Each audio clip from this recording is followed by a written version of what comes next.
mobil saya Pak. Jadi terkait dengan wawancara dari kepala sekolah Pak. Jadi Pak itu kepala sekolah saya akan memberikan pertanyaan Pak.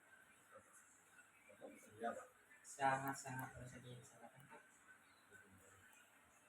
Pak, selama ini Bapak memimpin sekolah kita ini, bagaimana cara Bapak mengidentifikasi kasus-kasus yang terjadi di sekolah seperti kasus delima etika dan pendidikan moral? Setiap kasus yang terjadi setidaknya ada secara mengidentifikasikannya di sekolah kita. Biasanya kami mencari dahulu yaitu yang namanya kabarnya, apa yang terjadi, di mana dan sebagainya, itu kita cari dahulu. Setelah kita cari, kita tanyakan lagi baik itu dengan guru ataupun wali murid, dan mungkin juga kita harus bertanya dahulu juga dengan komite atau saran masukannya,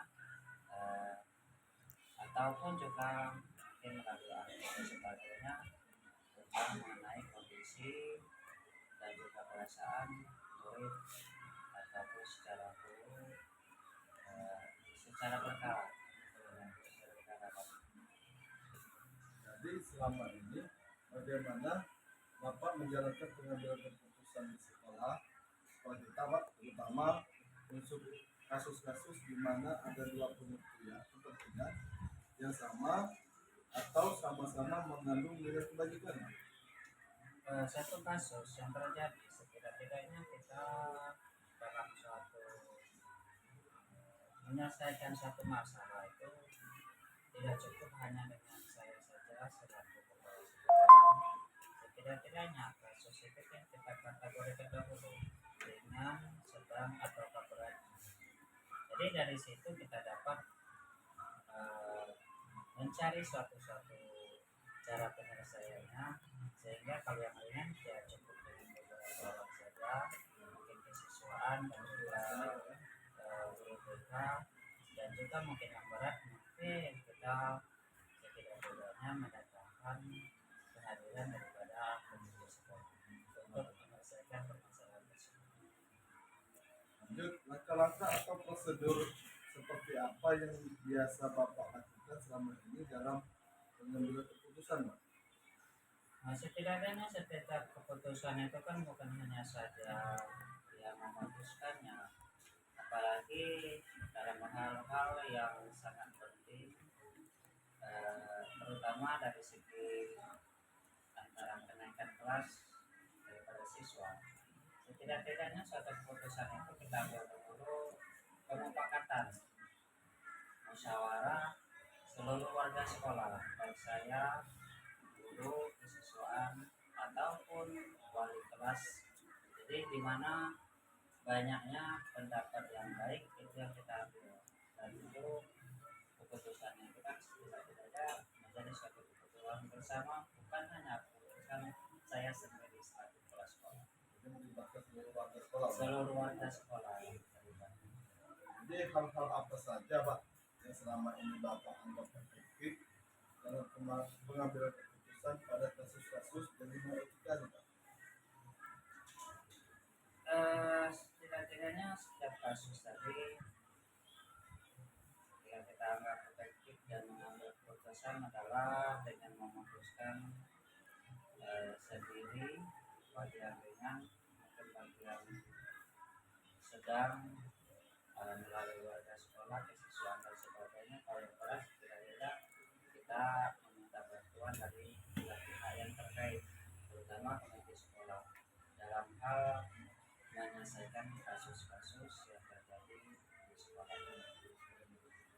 Lalu Pak, hal apa saja yang selama ini merupakan tantangan dalam pengambilan keputusan pada kasus-kasus delima etika nih Pak?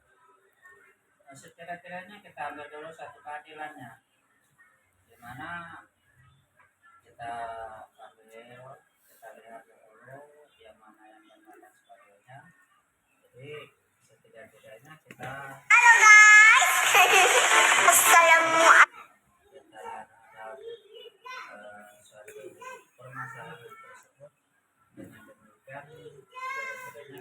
kita secara bersama-sama untuk memutuskan daripada kasus tersebut dengan cara yang sehat, yang baik, yang tentunya tidak merugikan pihak yang lain.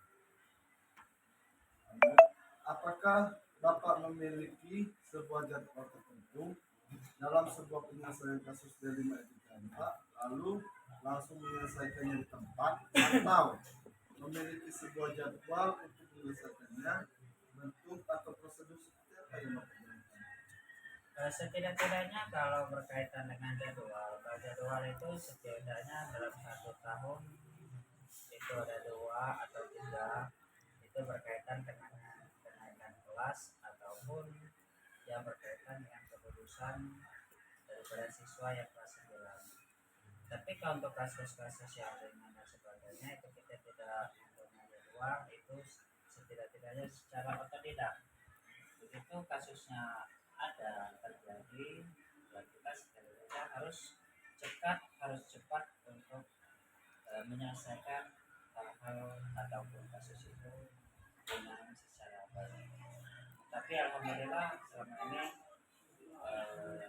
saya kira tidak ada kasus-kasus yang sedang atau berat yang terjadi di sini. Mudah-mudahan kedepannya tetap seperti itu. Jadi Pak, adakah seseorang atau faktor-faktor apa yang selama ini mempermudah atau membantu Bapak dalam pengambilan keputusan dalam kasus-kasus D5 etika ini? Setidak-tidaknya dalam membantu menyelesaikan kasus seluruhnya warga kecuali alhamdulillah selalu membantu mendorong dan sebagainya, sehingga setiap hal-hal yang terjadi dapat diselesaikan dengan sebaik-baiknya, dengan lancar, dengan aman dan terkendali. Terakhir Pak, dari semua hal yang telah disampaikan, pembelajaran apa yang dapat Bapak dapat dari pengalaman Bapak mengambil keputusan D5 etika ini Pak? Setidaknya kalau pengalaman ya, kalau boleh saya ceritakan, kita banyak sekali pengalaman, karena ya antara yang sepakat dengan yang tidak sepakat itu ya kadang-kadang sering bertentangan dalam menyelesaikan suatu permasalahan. Namun di sini saya dapat simpulkan bahwasanya manfaat yang dapat saya ambil dari menyelesaikan tersebut memiliki pemahaman dan strategi pengambilan suatu keputusan yang baik itu ada beberapa hal. Yang pertama, mengenali nilai-nilai yang saling bertentangan. Yang kedua, menentukan siapa yang terlibat dalam situasi ini. Yang ketiga, mengumpulkan fakta dan bekerja relevan dengan situasi ini. Yang keempat, pengujian benar ataupun salah, dan juga pengujian paradigma benar lawan benar, dan yang keenam, melakukan prinsip resolusi dan juga interpretasi opsi trilema, dan yang berikutnya buat suatu keputusan. Yang terakhir itu dihendaki keputusan dan refleksikan dengan cermat dan juga perlu dengan pemikiran-pemikiran yang cukup baik. Pak, atas waktunya mungkin ini sebagai action tugas kami Pak. Waalaikumsalam warahmatullahi wabarakatuh.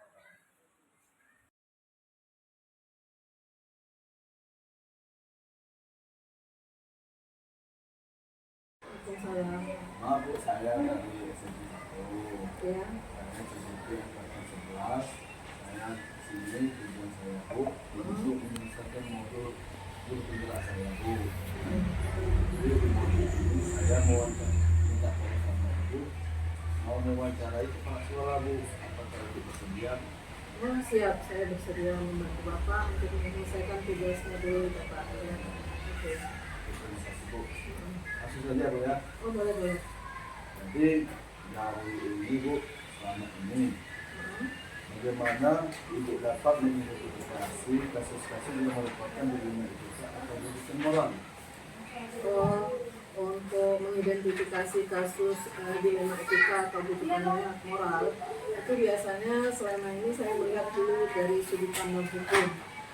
Apabila kasus tersebut melanggar hukum, berarti itu kasusnya itu butuhan moral karena benar lawan salah. Tapi kalau kasusnya benar lawan benar, itu berarti dilema etika. Ya. Jadi, selanjutnya, selama ini bagaimana Ibu menjalankan pengambilan keputusan sebagai kepala sekolah Bu, di sekolah Bu, terutama untuk kasus-kasus di mana dua kepentingan yang sama-sama benar atau yang sama-sama mengandung nilai kebajikan?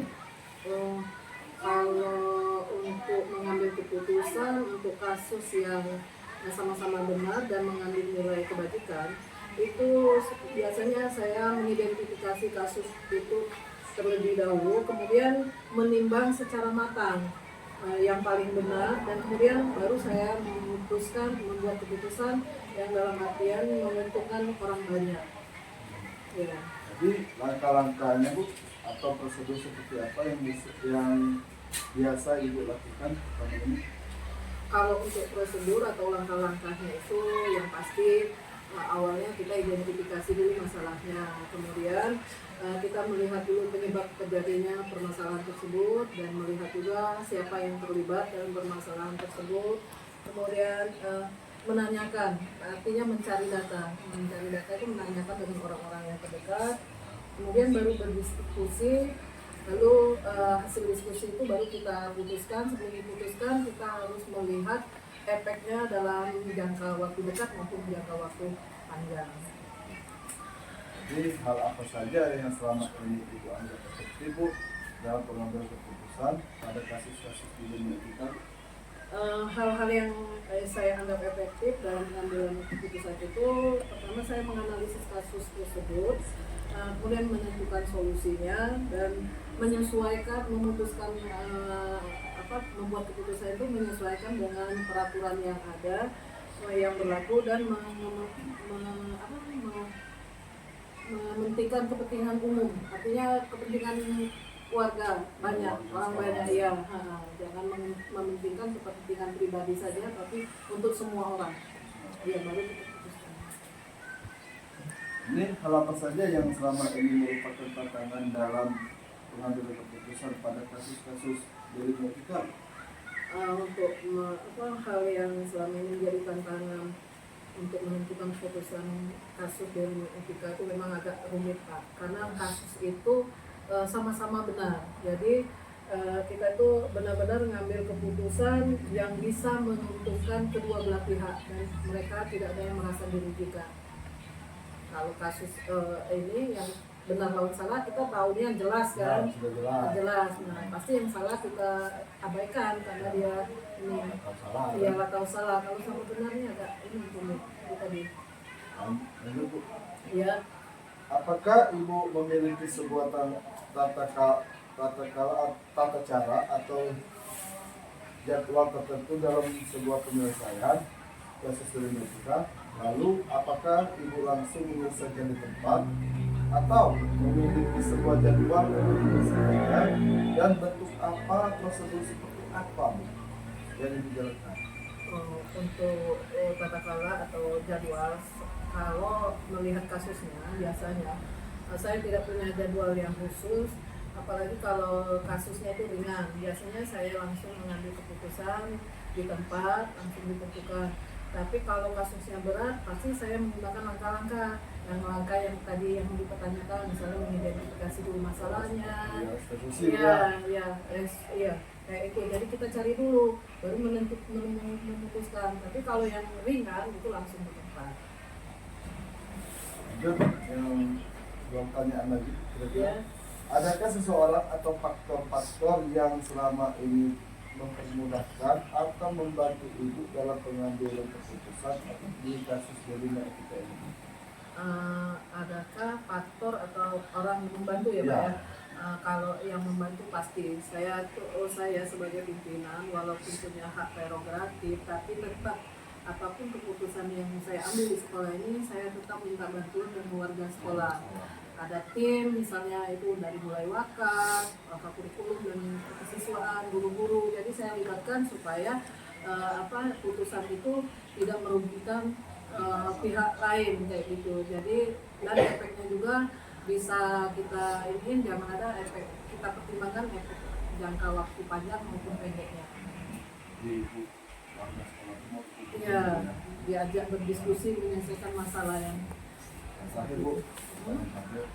Dari semua hal yang telah disampaikan, pembelajaran apa yang dapat Ibu petik dari pengalaman Ibu mengambil keputusan ini? Pembelajaran saya petik setiap menanggapi permasalahan itu adalah saya merasa lebih bijaksana saja menentukan keputusan, kemudian dalam menganalisis sebuah masalah itu dijadikan pertimbangan untuk menentukan solusi yang tepat dan terbaik supaya tidak ada yang merasa dirugikan. Jadi kita tidak merasa ada pilih kasih. Makanya semua keputusan itu harus ada dicari dulu solusinya yang terbaik. Maksudnya Heeh. ponakannya guru gitu Ya, ya. jadi dicari dulu data musyawarah dulu sebelum ditentukan. Ya. Ibu sudah membantu saya untuk bisa informasi ini Bu. Mungkin sampai di sini Bu, saya pamit dulu. Nah, akhirnya assalamualaikum warahmatullahi wabarakatuh. Oke. Terima kasih Pak, sukses ya untuk tugasnya. Semoga berhasil depannya. Amin.